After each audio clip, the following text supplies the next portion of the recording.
Now, unfortunately, even though the 2 by 2 case ended up not being horrible, anything bigger takes a little more work. And hopefully you can guess that anything smaller takes almost no work, but I'll leave that to you to check what that would mean.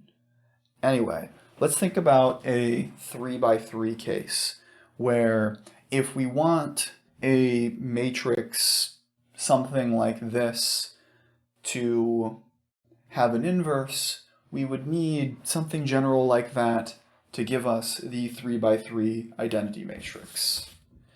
And taking something like that, we can expand that out into a much larger and more complicated looking system, a much larger and more complicated looking matrix of potential values, a matrix of polynomials.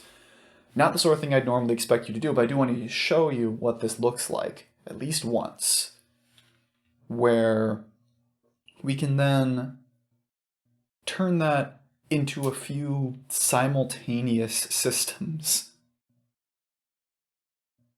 But as funky as all these systems are, hopefully we can see that there are a lot of repeats in it. We can see that there are a lot of things that pop up again and again and again, especially on the left sides, that all those equations end up being the same. So we can take something like that and, using the mess of equations, turn it into a somewhat different kind of augmented matrix than what we saw in 8.1, where here, instead of augmenting with a single column, we're now augmenting with an identity matrix. And something funny happens if you try to reduce the left side there, where I'm not going to get into detail about why this happens because it's a bit complicated. I may find a resource for an argument for this if anyone's curious, but if you end up performing Gauss-Jordan elimination on that left side, if you take that left side and you reduce it down, you get the identity, and then on the other side, you get something weird. You get 15, 4, negative 5, negative 12, negative 3, 4, negative 4, negative 1, 1.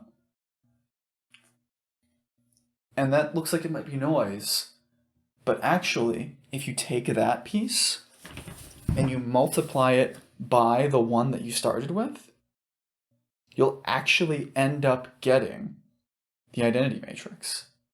And it works the same the other direction, which means that this part on the augmentation is actually the inverse.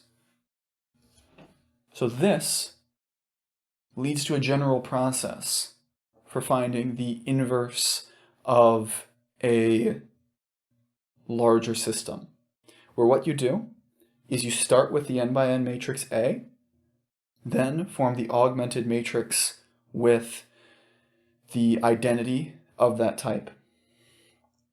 Then what you do is reduce using Gauss-Jordan elimination to get the left side on the augmentation, A, that you started with, down to the identity matrix of order n, where on the other side, beyond the augmentation as it were, you'll have some other matrix B.